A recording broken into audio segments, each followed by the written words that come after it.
Welcome everyone, welcome to my channel education methods. আজকে আমরা যুক্তিবিদ্যা দ্বিতীয় পত্রের দ্বিতীয় অধ্যায় যৌক্তিক বিভাগ নিয়ে জানবো। আর এখন আমরা আজকে যৌক্তিক বিভাগের নিয়মাবলীর ষষ্ঠ নিয়মটি জানবো। আমরা জানি যৌক্তিক বিভাগের মোট 6টি নিয়মাবলী রয়েছে। আজকে আমরা লাস্ট নিয়মটি নিয়ে আলোচনা করব, অর্থাৎ ষষ্ঠ নিয়মটি নিয়ে। সো ভিডিও শুরু করার আগে তোমরা অবশ্যই আমার চ্যানেলটিকে সাবস্ক্রাইব করে দেবে, কারণ আমি এখানে প্রতিটা অধ্যায় পার্ট বাই পার্ট তোমাদেরকে বুঝিয়ে দেওয়ার চেষ্টা করব, বা পরবর্তীতে আরও ভিডিও দেবো ইনশাল্লাহ। So please subscribe my channel. চলো শুরু করি। ষষ্ঠ নিয়মটি কি দেখা যাক। যৌক্তিক বিভাগের ষষ্ঠ নিয়মটি হলো, ক্রমিক বিভাগে একটি জাতিকে তার সম্ভাব্য উপজাতিতে ভাগ করে অগ্রসর হতে হবে, মধ্যবর্তী কোনো ধাপকে বাদ দেওয়া যাবে না। এটি হচ্ছে ষষ্ঠ নিয়ম। অর্থাৎ আমরা যখন কোনো বিভাগ করি তখন আমরা ক্রমাগতভাবে জীবের পরে যে ধাপ মানুষ, সেটিকে আমরা বাদ দিতে পারবো না।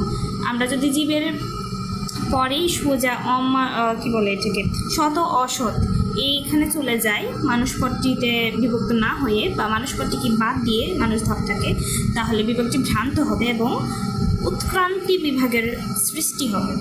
সো ষষ্ঠ নিয়মটি হলো, ক্রমিক বিভাগে একটি জাতিকে তার সম্ভাব্য উপজাতিতে ভাগ করে অগ্রসর হতে হবে, মধ্যবর্তী কোনো ধাপকে বাদ দেওয়া চলবে না।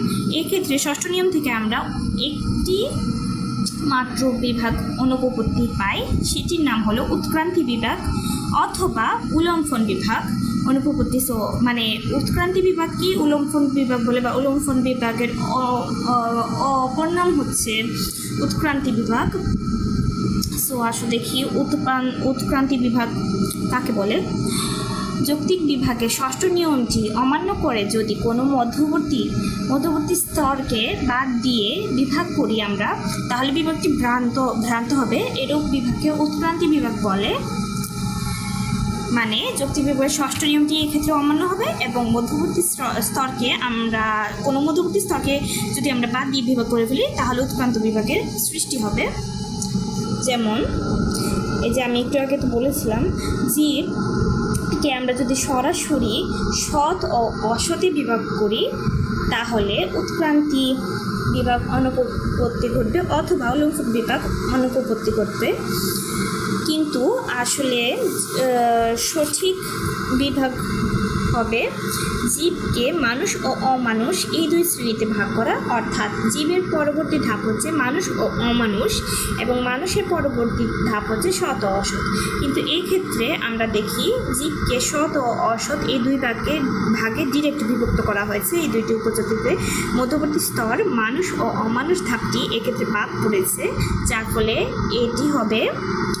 এই বিভাগটি ভ্রান্ত হবে যেটি। এবং এখানে ষষ্ঠ নিয়মটি অমান্য করা হয়েছে। মধ্যবর্তী ধাপ মানুষ ও অমানুষে ভাগ করা হয়নি, ডিরেক্ট সৎ ও অসৎ বিভাগে যাওয়া হয়েছে, যার ফলে উৎক্রান্তি বিভাগ অথবা উলম্ফন বিভাগ অনুপপত্তি হয়েছে। এটা হচ্ছে যৌক্তিক বিভাগ, সঠিক যৌক্তিক বিভাগ। এখানে সবগুলো নিয়ম পালিত হয়েছে এবং এখানে মধ্যবর্তী কোনো স্তর বাদ যায়নি, ফলে এটা হচ্ছে সঠিক যৌক্তিক বিভাগ। এবং এটি হচ্ছে ভ্রান্ত এবং উৎক্রান্তি বিভাগ অনুপপত্তির সৃষ্টি হয়েছে, এবং এটি ষষ্ঠ নিয়মটিকে অমান্য করে। সো এটা যৌক্তিক বিভাগ, এটা উৎক্রান্তিমূলক বিভাগ। উৎক্রান্তি বিভাগ বা উলম্ফন বিভাগ অনুপপত্তি। তো এটা ছিল ষষ্ঠ নিয়ম। আমি আবারও ষষ্ঠ নিয়মটা বলছি। ষষ্ঠ নিয়ম হচ্ছে, ক্রমিক বিভাগে একটি জাতিকে তার সম্ভাব্য উপজাতিতে ভাগ করে অগ্রসর হতে হবে, মধ্যবর্তী কোনো ধাপকে বাদ দেওয়া চলবে না। এবং উৎক্রান্তি বিভাগ কাকে বলে? যৌক্তিক বিভাগের ষষ্ঠ নিয়মটি অমান্য করে যদি কোনো মধ্যবর্তী ধাপ, যেমন মানুষ ও অমানুষ এই দুটো ধাপকে যদি আমরা বাদ দিয়ে সরাসরি এইভাবে করি, শত অসতে চলে যায়, তাহলে সেটি বিভাগটি ভ্রান্ত হবে এবং এরূপ বিভাগকে বলা হবে উৎক্রান্তি বিভাগ অথবা উলম্ফন বিভাগ। সো আজকের ভিডিও এই পর্যন্তই। তোমাদের ভালো লাগলে অবশ্যই আমার চ্যানেলটিকে সাবস্ক্রাইব করবে, এবং আমি এখানে পার্ট সকল ভিডিও দেওয়ার চেষ্টা করবো। এবং অবশ্যই কিছু না বুঝতে পারলে তোমরা কমেন্টের মাধ্যমে জানাবে। এছাড়াও বেশি বেশি লাইক অ্যান্ড কমেন্টস শেয়ার করবে আমার ভিডিওগুলো, যাতে অন্য মানুষদের কাছে পৌঁছায়। সো আসসালামু আলাইকুম, টাটা।